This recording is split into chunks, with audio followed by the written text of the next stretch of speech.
साथियों, जय भीम। मैं मनहरण मनहर आज मैं बात कर रहा हूँ संविधान में दिए गए आरक्षण के संबंध में। लोग कहते हैं, जो लोग जानकार नहीं हैं, little knowledge is dangerous thing. जिन लोगों को नॉलेज नहीं है वो लोग यही कहते हैं कि भारत का सब कुछ एसटी और एससी को दे दिया जा रहा है, उन्हें अतिरिक्त उनके लिए व्यवस्था किया गया है, लेकिन ऐसा नहीं है।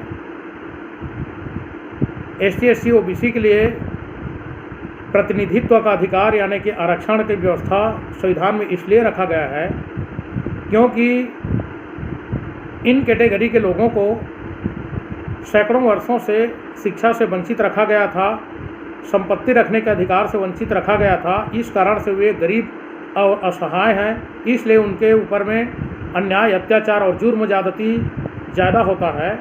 उन्हें मुख्य धारा में लाने के लिए उन्हें यह प्रतिनिधित्व का अधिकार दिया गया है आबादी के आधार पर।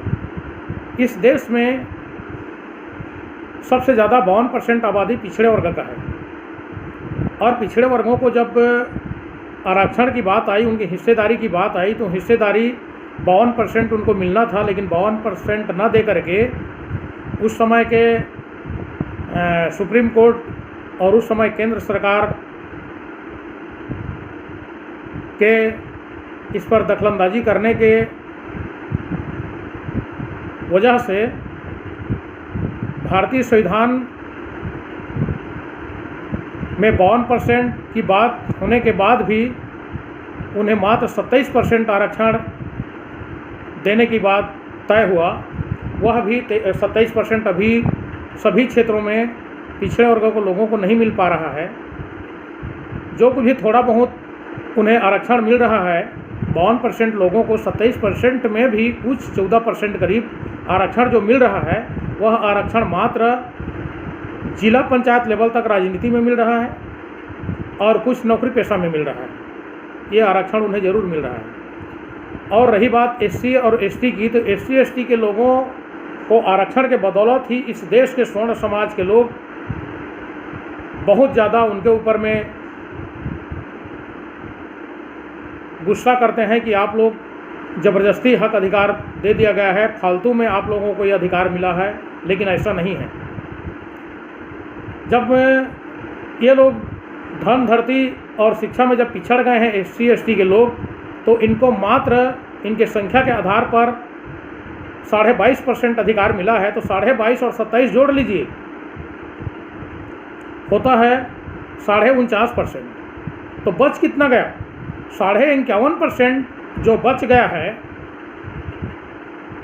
तो अगर ज़रूरी है, और अभी वास्तव में केंद्र सरकार ने प्रस्ताव भी पारित कर दिया गया है कि स्वर्णों में भी जो लोग गरीब हैं उनको उनके संख्या के आधार पर आरक्षण दिया जाए, तो उनकी संख्या इस देश में लगभग 15% है।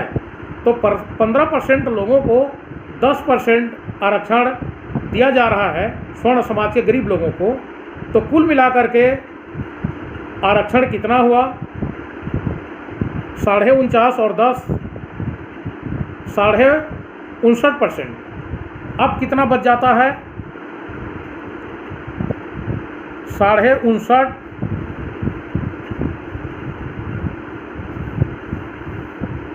अब इसमें बच जाता है 59.5 को अब 60 कर लीजिए, 40%, 39.5%। अब ये 39.5% आरक्षण किसको मिल रहा है?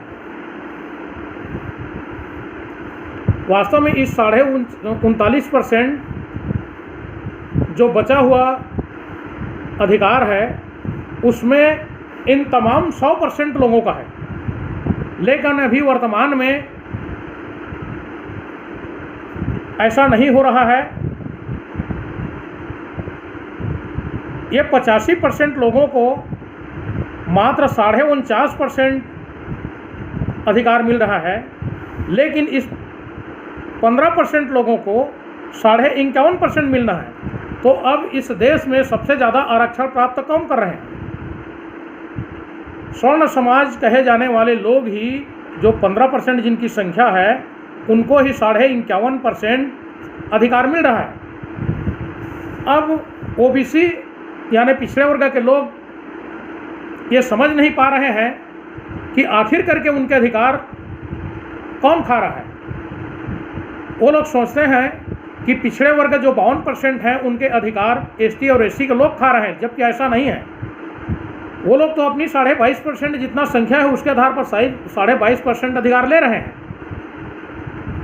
लेकिन आप लोगों का जो अधिकार है बचा हुआ 51.5%, वो 51.5 का 51%, 27% आपको मिल रहा है पिछड़े वर्ग को, और बाकी अधिकार ऊपर के स्वर्ण समाज को मिल रहा है। तो 15% को कितना आरक्षण मिला? 40%। तो फिर आपका अधिकार कौन खा रहा है? इस बात को हमारे पिछड़े वर्ग के भाइयों को समझना है। और इस देश में अगर चाहे तो, और यही न्याय होगा कि जितनी जिसकी संख्या भारी उसकी उतने हिस्सेदारी, जिसकी जितनी संख्या है उसी के आधार पर सारा का सारा पद आरक्षित हो जाए, तो पर भी कोई गलत चीज़ नहीं है। और अगर जितनी जितनी संख्या है उसके आधार पर भी आरक्षण जो दिया गया है, जैसे 52 को 27 दिया गया, सवर्णों को 10 दिया गया, उसके बावजूद भी जो 39% बच रहा है, उस 39% पर हमारे पूरे यहाँ के जो क्वालिफाई लोग हैं, सर्व समाज के लोग, पूरे देश के नागरिकों के लिए, सर्व समाज के लोगों के लिए उसको रखा जाए, उसको आरक्षित ना किया जाए, तो पर भी बहुत अच्छा है। लेकिन यह सोचना गलत है कि ओबीसी के जो हक अधिकार है उसको एसटी और एससी के लोग खा रहे हैं। ये गलत चीज़ है। एसटी एससी के लोग तो अपने ही अधिकार को ले रहे हैं, क्योंकि एसटी और एससी के लोग सबसे ज़्यादा प्रताड़ित थे, इसलिए उन्होंने पढ़ाई लिखाई और समझदारी से काम लेने का काम अब शुरू किए और वो लोग अपना हक अधिकार लेना शुरू कर दिए।